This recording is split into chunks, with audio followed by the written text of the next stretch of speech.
As a student, I did fisheries as my major, and it was quite amazing. I mean, learning about fish, especially the biology of fish, and then also learning more about, how we can be able to culture this species to feed Ghana, to feed people, and then also provide economic benefits for the family that are quite engaged around it. So I had a very good time, with my studies on campus.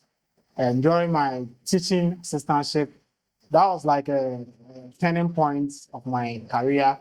I've wanted to do something pertaining to entrepreneurship, at that time, because we got engaged with some projects, that exposed me to, building systems like, aquaponics, and then also it was during my national service period that I also got engaged in exploring other opportunities like providing private extension support to fish farmers in Kumasi.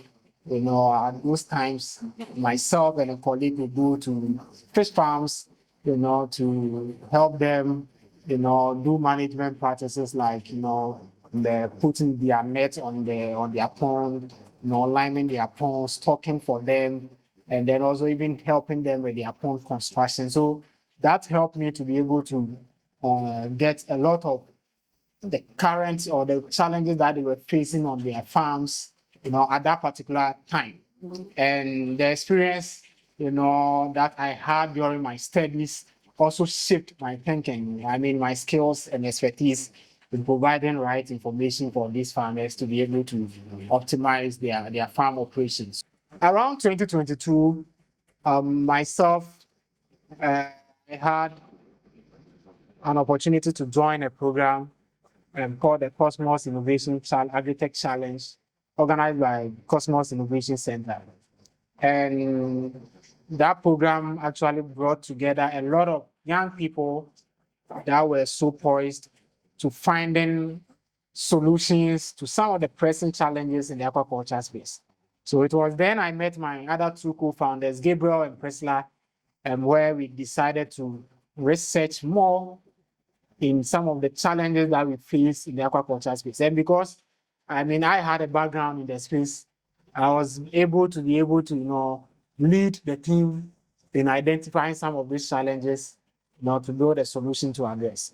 Prior to the seminar, I engaged with one guy who we were talking about what we do at Aquamet, the questions he was asking me. This just helped me to understand that, these guys would want to explore some of these things that we are working with, because some of these things are things that, during our time, we didn't hear much about digital technologies in the aquaculture space. So bringing something like this around and looking at how these students are quite interested in it, I believe that with this presentation or seminar, in some couple of years to come, we may see some of the students building something that is, quite amazing, addressing some of the key challenges with some of these digital technologies that, I shared with them today.